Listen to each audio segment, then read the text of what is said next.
Oke teman-teman, nah kali ini gue akan ngejelasin bagaimana caranya. Ini gue jadi kesalahan ya. Gue semalam tuh ada open posisi di WTI. Ya, dan sekarang ternyata hari Sabtu, jadi gue nggak bisa stop loss, nggak bisa di cut loss juga. Jadi yang ada nih, yang gue khawatirkan dua benda di bawah ini. Dua benda ya. Jadi dua open posisi gua bawa ini di gold sama WTI ini, ya berharapnya baik-baik aja. Kalau ini gua ambilnya sell, ya gua berharap pas dia lagi masih naik, nah nanti jatuhnya di pas keluarnya di bawah gitu ya. Setidaknya gua cuan dikit ya, lumayan. Ini gua berharapnya naik tembus lebih ke atas lagi. Ya, karena ditakutnya biasa kok udah mau perpindahan pasar, pembukaan pasar baru di hari Senin tuh, biasa dia terjadi yang namanya itu gapnya itu kita nggak tahu, kadang dia naik atau dia lebih turun. Nah, jadi kita berharapnya yang baik-baik aja gitu. Ya, sekarang gue mau ngajari teman-teman itu gimana cara gambar. Trik ini lumayan bisa dipakai. Jadi kita bisa bilang itu dengan cross line triangle ya, kali namanya triknya. Jadi teman-teman bisa tambahkan di sini di objek ya. Ini ada objek. Gua di sini menggunakan MetaTrader 4. Bisa dilihat video gue sebelumnya itu gimana cara gunainnya. Bisa gunakan ini yang horizontal. Kita bermain di area plane yang ini teman-teman. Nah, jadi yang kita kejar itu adalah terjadinya itu area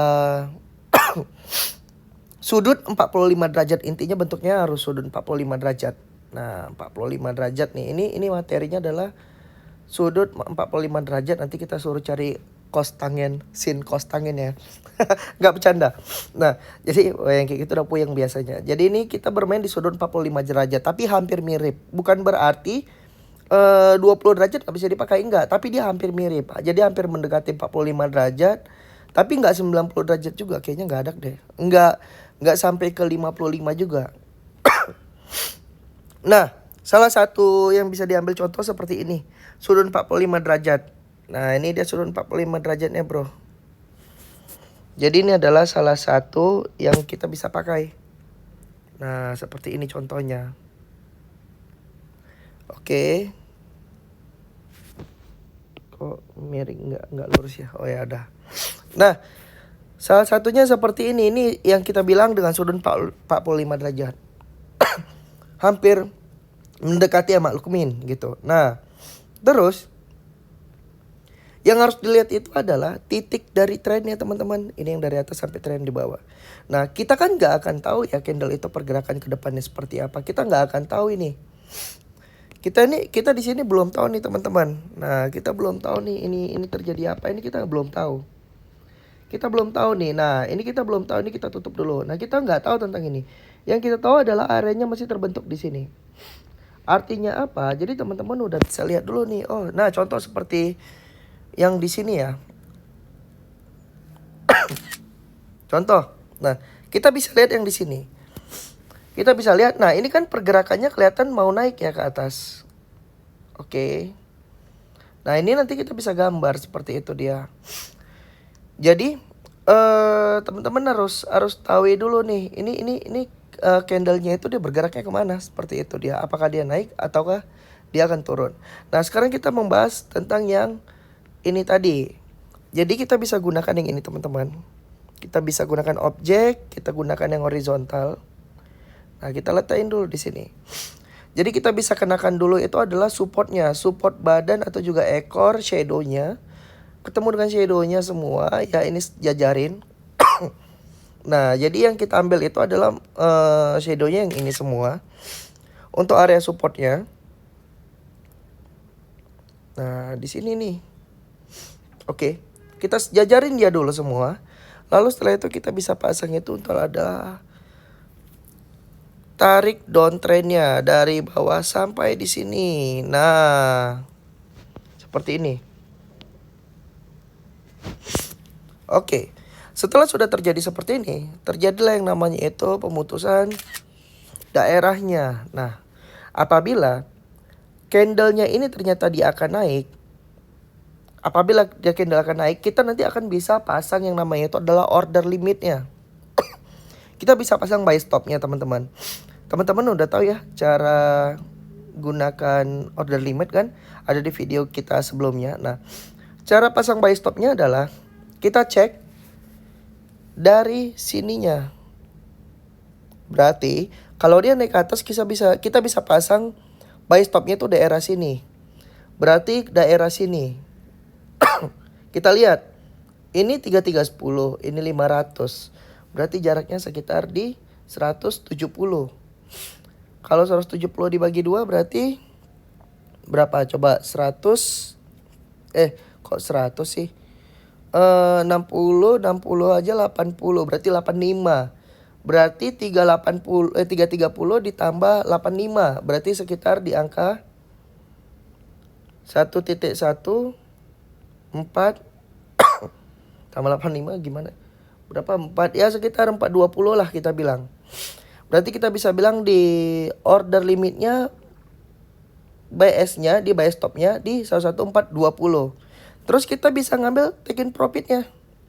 Nah, taking profitnya sampai mana sih? Nah, taking profitnya itu adalah sebesar dari sini teman-teman. Kalau dia atas, jadi kita order sini, yang ini kita nanti tinggal pindahin ke sini teman-teman. Jadi segini dia. Nah, jadi take profitnya kita bisa di atas ini, berarti di sekitar ya 1.0950 lah kita bilang. Seperti itu. Oke. Terus sebaliknya. Kalau misalkan ternyata dia ini jatuh lagi ke bawah. Kita lihat, kita di sini bisa pasang order limit teman-teman di sini. Nah, kita pasang adalah sell. Jadi kalau misalnya dia kena yang bawah itu, yang buy kita ini kita close gitu. Nah, kita pasang seperti ini. Nah, lalu teman-teman bisa ambil sebesaran mana, sebesaran dari ininya. Tapi rata-rata kalau misalkan dia terjadi downtrend, kalau candle ini tidak memotong ke atas sebelum dia melewati garis horizontalnya, maka besar kemungkinan dia akan jatuh ke bawah. Jadi kalau misalkan terjadi seperti ini teman-teman, nah jadi ini kita bisa kotakin dulu nih. Nah, jadi kita bisa kotakin, kita ngambil di sini. Nah, ini kita pindah ke bawah, teman-teman. Nah, ini kita bisa pindah ke bawah. Plek, gitu. Berarti kita bisa ambil di stop loss-nya itu. Sorry, di take profit-nya. Take profit kita di sini. Nah, take profit kita di sini. Ya, di 1.0950 lah kita bilang. Nah, take profitnya di 950, kita bisa order limitnya di sini. Karena kalau misalkan dia downtrend, ini teman-teman harus ketahui ya. 68%. Nah, 68% segala sesuatu yang menyentuh titik support and resistance, dia akan terjadi penerusan tren. 68%. Jadi jarang banget dia udah kena support resistance, dia kan pantul tuh jarang. Biasanya kan penerusan tren. Jadi kalau misalkan dia ini ternyata kita lihat tarik garis atas itu adalah downtrend, besar kemungkinan dia 68%-nya akan ngikuti deh downtrend juga. Nah, itu tambahan sedikit, hanya informasi bukan menjadi patokan ya teman-teman. Nah, begitu dia terjadi downtrend, kita pasang di sini order limitnya. Untuk order limit berarti kita di 1.09 ya 9899 lah kita bilang. Nah, 990 juga di 98. Misalkan 9870. Nah, kita pasang sell dan kita take profitnya di sini sesuai dengan kapasitas besaran ini. Seperti itu teman-teman cara open posisinya yang gue ini bisa dapatkan ini. Nah, kalau yang ini itu gue memang belum pasang untuk di stop loss dan take profitnya. Jadi gue tahu gambar, begitu gambar gue langsung tarik gitu. Nah, kalau untuk yang di XAWS ini gue ada trik satu lagi. Cuman kayaknya ya kemarin gue udah open posisi, gue profit lumayan, nanti gue kasih lihat. Nah, gue profit berapa ya, sekitar di $100 atau $200. Tapi yang ini gue dapatnya minus, jadi gue agak bingung nih, kayaknya trik itu nggak bisa digunain deh. Jadi gue agak rancu masih gitu, jadi gue nggak bakalan share. Tapi kalau untuk yang WTI gue gunakan yang ini triknya teman-teman. Jadi gue menggambar ya, ngambil sudut 45 derajat supaya dapat momentumnya, horizontalnya tembus ke bawah maka dia akan jatuh ke bawah, seperti itu dia. Cuman kesalahannya ini tadi ya, begonya ya, tololnya itu gue belum pasang stop lossnya karena gue tahu pasti bakalan jatuh. Gua belum cut loss ini tadi. Nah, ini tadi. Jadi ya semoga aja Senin itu pada saat pasarnya berganti dan ini dia saldonya lebih nambah lagi dah. Ya, kan kita mencoba berusaha berpikir positif ya. Seperti itu dia teman-teman. Oke, semoga ilmu bermanfaat. Thank you.